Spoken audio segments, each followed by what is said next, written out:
আমরা আনসার সদস্য, mother of the best. ওই আমরা এই আনসারের ভিত দাবি হচ্ছে জাতীয়করণ।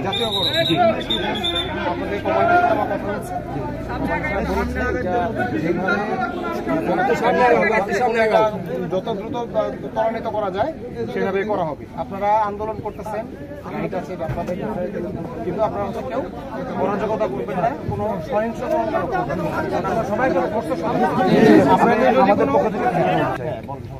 আমি আমাদের যে বৈষম্যের শিকার হয়ে আসছি সাধারণ আনসার, আমাদের সেই বৈষম্য থেকে মুক্তি পাওয়ার জন্য সারা দেশের সকল সাধারণ আনসার আমরা এক দফা এক দাবির জন্য আমরা কর্মসূচি দিচ্ছি, কর্মবিরতি দিচ্ছি।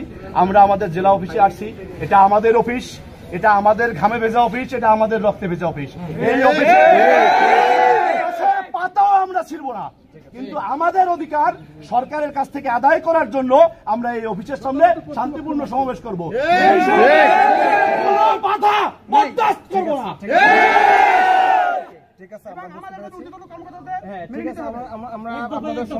আমাদের জেলা অফিস থেকে আমরা আনসার সদস্য, মাদার অফ দ্য বেস্ট। ওই আমরা এই আনসারের ভিত 1948 সালে আনসার গঠন হওয়ার পরে আনসারের ভিত আমরা। আমরা এই অফিসের একটা পাতাও নষ্ট করবো না। আমাদের সম্মানিত ছাত্রদের সৎ শ্রদ্ধার সাথে কথা বলবো।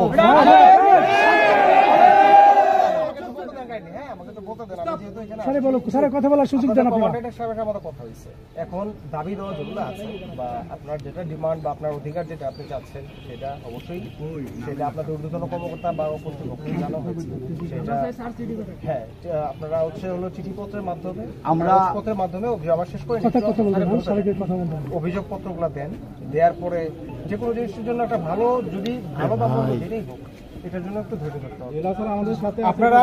আমরা সবাই ফোর্সের মানুষ, তাই না?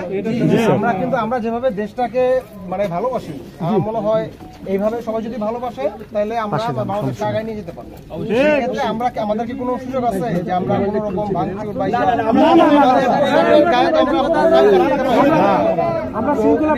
যেহেতু আমরা শৃঙ্খলা, আপনারা শৃঙ্খলা বাহিনী, আমরা শৃঙ্খলা বাহিনী আন্দোলন এখানে করতেছেন শান্তিপূর্ণভাবে। আপনাদের দাবি দেওয়াটা পেশ করেন। আপনাদের ঊর্ধ্বতন কর্তৃপক্ষের কাছে তাদের সাথে আমাদের কথা হয়েছে, প্রশাসনের সাথে কথা হয়েছে। আপনারা যেভাবে আপনারা চাচ্ছেন সেটাকে আপনাদের মূল্যায়ন করা হবে এবং যত দ্রুত সম্ভব সেটা আপনাদের ঊর্ধ্বতন কর্তৃপক্ষের মাধ্যমে সেটা বাস্তবায়ন করার চেষ্টা করা হবে। ঠিক আছে?